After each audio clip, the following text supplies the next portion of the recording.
Correct. And we're back with you to take a look at what's going on in our ag commodity market activity this morning. Well, thank you for joining us. And I want to turn our attention to Chris Swift of Swift Trading Incorporated. He's based in Nashville. And Chris, always good to visit with you about our markets here. On the grain markets, kind of choppy here this morning as we get things rolling.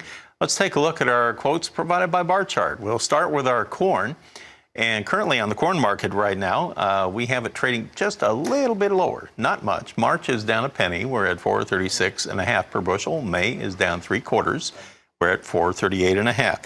And as we look at our soybean trade this morning, extreme choppiness. We were actually turning lower overnight after a higher start.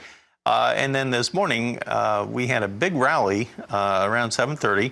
And then it sold off half of that rally, and now it has gained back close to where it was at the peak of that rally. So we're now showing January soybeans at 1232 3/4, now 1233 as it continues to climb again, and now we're 13 higher. So this thing is just really showing some whipsaw action today. March is up 13 3/4 cents right now. And moving on to our wheat market in Chicago, with these quotes provided by bar chart, we're down 2 3/4 at 605.5 on that March contract now. This is about 10 cents off of its overnight high. March Kansas City wheat down a penny and 3/4 at 567.5 this morning. And in the spring wheat market in Minneapolis, March is down just a half cent at 568, about almost 5 cents off of its overnight high. Looking at the cotton trade here this morning, we have the March contract down 196 points at 75.20 cents per pound. Well, let's bring in Chris Swift of Swift Trading. And Chris, big choppy action here in the markets, and a lot of folks said to expect that when we get into a holiday type trade, you can expect thin volume, and that tends to exaggerate any kind of moves that we do see. Is that what we're looking at here this morning?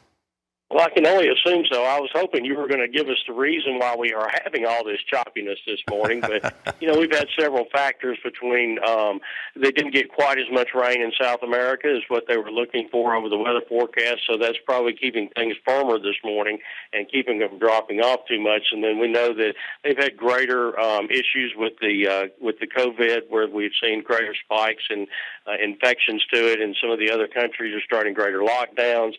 I know our governor has started a little bit greater lockdown to it. So it's a lot of indecision having to come into to this kind of last couple of weeks of the year. We heard news this morning out of Russia and also out of South America about possible, weather implications, harvest implications, and export implications. Remember, last week, I think Argentina said they had dozens of ships backed up at the ports on account of the strike. So what are we looking at this week? I haven't seen any where those are resolved yet, so I'm not real sure. And that could be a big part of our bean movement today. If you notice, both corn and wheat a little bit lower, but beans up 10, 12 cents this morning. That's probably some of that. Right now, we are the place, the U.S. is the place to get that good, clean feed source for Chinese hog production with both beans and corn.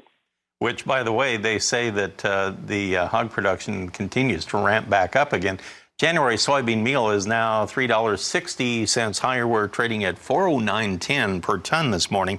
And in the soybean oil market, we have the January contract down 23 points. And we're at 39.84 per hundredweight. Remember, we had those humongous crush numbers from the NOPA crush last week. We'll come back in a moment, and we'll talk more with Chris Swift, and we'll examine our livestock trade in great detail when we come back.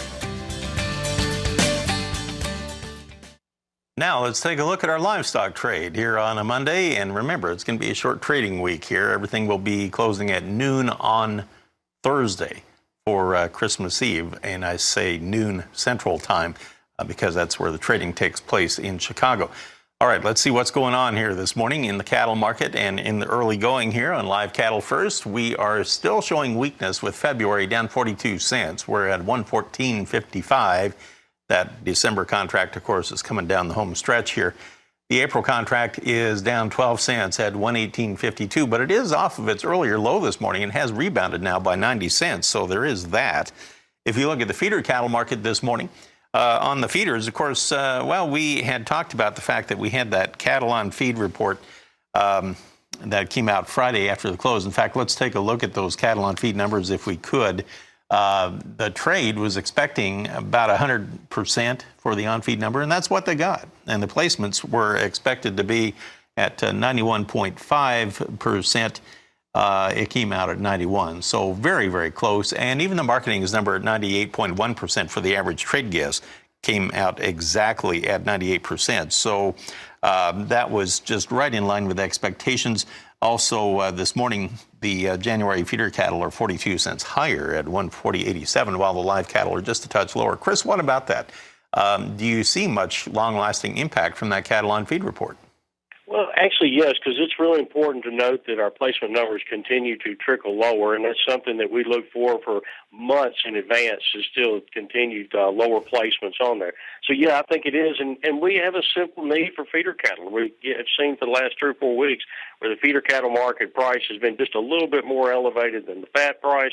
The spreads in between the two widening out just a little bit, and we've got a very negative basis this year that we've not had in the last 3 or 4 years. So we can definitely see that there are some changes taking place fundamentally in lower numbers and greater packing capacity. All right. Did want to take a look at our lean hog prices as well today and see what's going on there. We have the February lean hogs down 17 cents. We're now trading at 65.62. Do you think this is just going to be a quiet market today? Oh, I think so. There's not much happening in the hog market, and we see the lean hog index down another 67 cents, and it has been on a just day in, day out grind lower. So I see very little in the hog market to really bolster it either way right now. Okay. Well, Chris, good to visit with you again. Thank you, sir. Appreciate it. Chris Swift of Swift Trading, based out of Nashville. Janet, back to you. All right. Thanks.